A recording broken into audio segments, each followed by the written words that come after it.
Hello and welcome साथियों। आज हम डिस्कस करेंगे धारा 144 ऑफ सीआरपीसी के बारे में।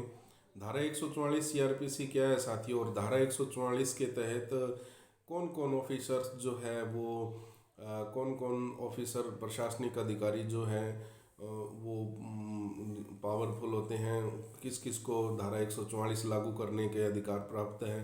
तो आज हम इस धारा 144 के तहत क्या क्या प्रावधान हैं ये जो है हम डिस्कस आपसे करेंगे। तो धारा 144 के तहत किस किस प्रशासनिक अधिकारी को पावर है साथियों, आज हम आपको बताने जा रहे हैं। धारा 144 सीआरपीसी के तहत जो डिस्ट्रिक्ट मजिस्ट्रेट होता है, डीसी होता है, उसको 144 धारा जो है लागू करने की पावर होती है। धारा 144 के तहत जो एसडीएम होता है उसको जो है ऑर्डर करने के अधिकार प्राप्त हैं। धारा 144 के तहत एनी एग्जीक्यूटिव मजिस्ट्रेट, जैसे तहसील में एग्जीक्यूटिव मजिस्ट्रेट होता है, तहसीलदार जिसको हम आम भाषा में कहते हैं, वो भी धारा जो है 144 लागू कर सकता है। एग्जीक्यूटिव मजिस्ट्रेट जो है वो धारा 144 लागू कर सकता है। धारा 144 आखिर क्या होती है? आम व्यवहारिक जो भाषा है उसमें हम कह देते हैं भी कर्फ्यू लग गया, धारा 144 लागू हो गई।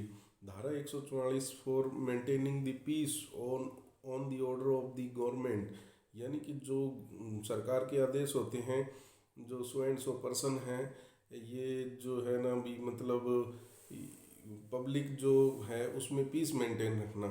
कोई भी इस प्रकार का मुद्दा, कोई भी इस प्रकार का जो है सिचुएशन पैदा होती है सरकार के आगे भी, कहीं ना कहीं इस प्रकार से कोई एजिटेशन आंदोलन हो गया तो जो है इस भावना से अगर लोग भड़क गए तो जो है पब्लिक पीस को नुकसान पहुंचेगा। ये एक इमरजेंसी एक्शन होता है।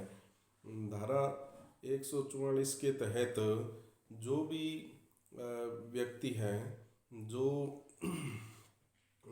दो या दो से अधिक व्यक्ति हैं, तो उनको एकत्रित होने का कहीं भी कोई भी अधिकार नहीं होता।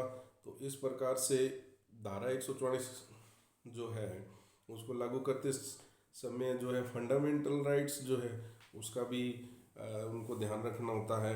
जो मौलिक अधिकार है हर नागरिक को प्राप्त है, उनका भी ध्यान में रखकर जो धारा 144 है वो लागू की जाती है। कोई भी रॉन्गफुल एक्ट, कोई भी पब्लिक जो है रॉन्गफुल एक्ट जो है, ग्रुप ऑफ पर्सन्स या कोई भी व्यक्ति जो है रॉन्गफुल एक्ट नहीं कर सकता। धारा 144 के तहत जो ट्रेनिंग होती है या जो स्टूडेंट्स गैदरिंग होती है, इन सब चीज़ों को रोक दिया जाता है, स्ट्रिक्टली प्रोहिबिट कर दिया जाता है। अब हम बात करेंगे धारा 144 ए के बारे में। धारा 144 ए के तहत कोई भी सिविलियन, कोई भी सिटीजन जो है वो आर्म नहीं रख सकता। At the time of announcement of and order of 144 ए जो है आर्म्स जो होते हैं वो सारे जो है सरकार जमा करवा लेती हैं, और कोई भी ट्रेनिंग इंस्टीट्यूट है उनको बंद कर दिया जाता है। कहीं भी जो मास ड्रिल है उसको एकत्रित होने का कोई भी अधिकार नहीं होता है। इस प्रकार से धारा 144 जो है वो एक इमरजेंसी एक्शन है।